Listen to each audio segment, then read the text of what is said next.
You guys saw this over the weekend, but there was hundreds of people reporting they saw a floating city in the skies above China. It was on Chinese news stations, and there's even a clip of it.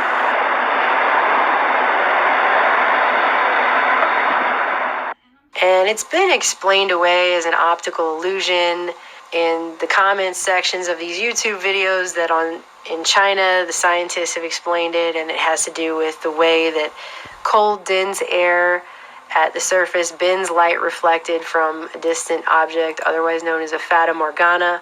Looks something like this. Although, in my opinion, this video, it looks a little bit high off the ground for that to be the case, but that's what they're claiming.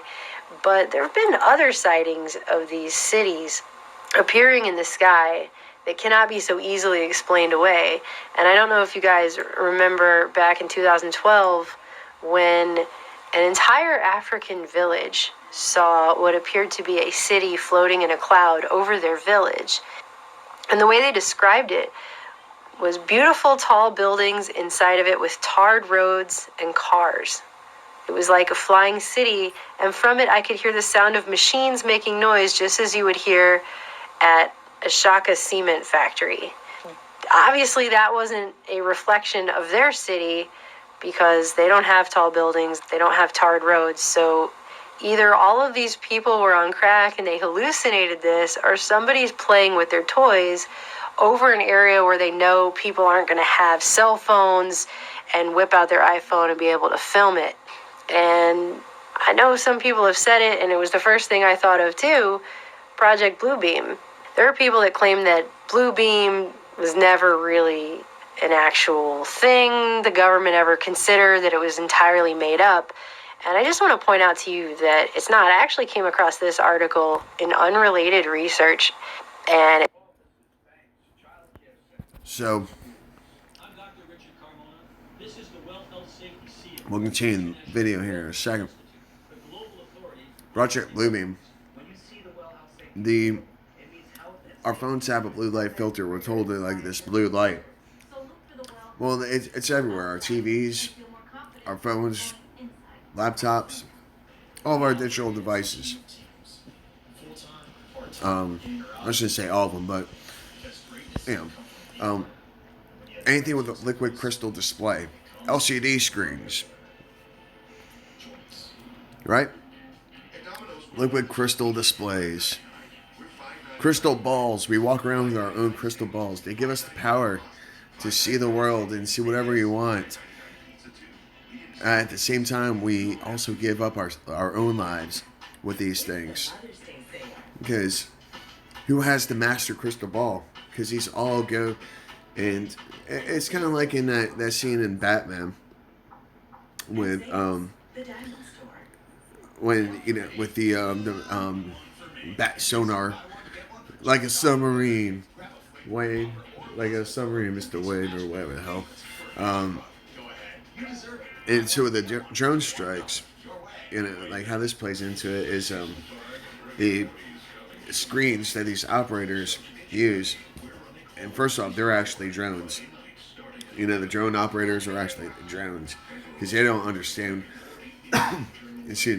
what they're actually doing. Because everything, like, they're not actually on the field. And they can easily, information can easily be, it's easy to Photoshop of moving image for the military. They work with Hollywood and everything like that. And so these drone operators, they won't know that they're actually bombing a hospital or civilian facilities or even a place in our own neck of the woods. So let's continue with this.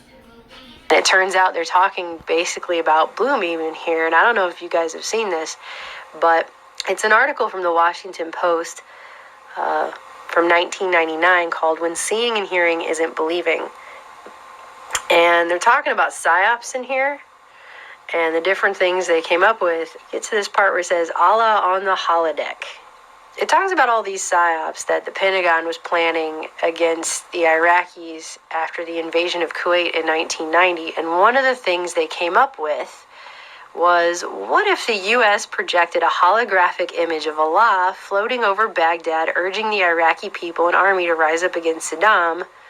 A senior Air Force officer asked in 1990. According to a military physicist who was given the task of looking into this idea, the feasibility had been established of projecting large three-dimensional objects that appear to float in the air. But could they do it over Iraq?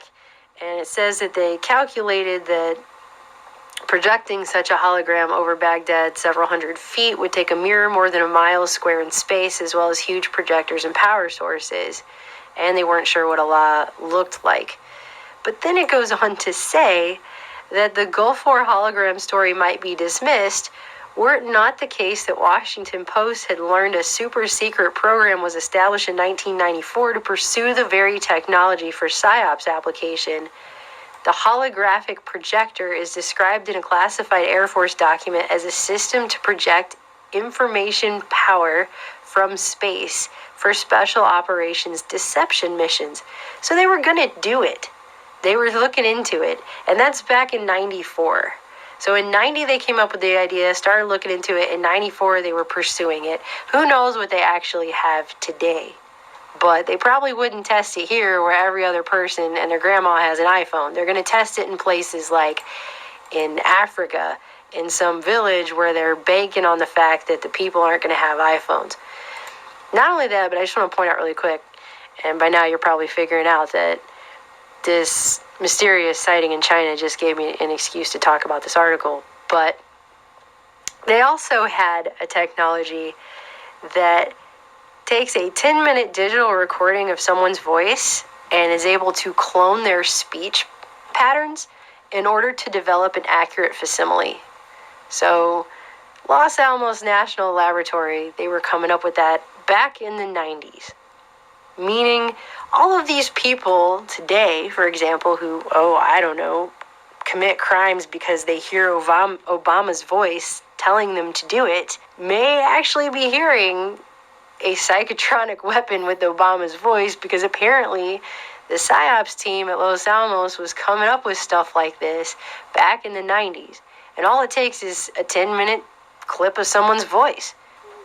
Take one of Obama's speeches, 10 minutes, and you can make him say anything and it sounds real. This is the kind of stuff they had like 2 decades ago. Can you imagine the stuff they have today?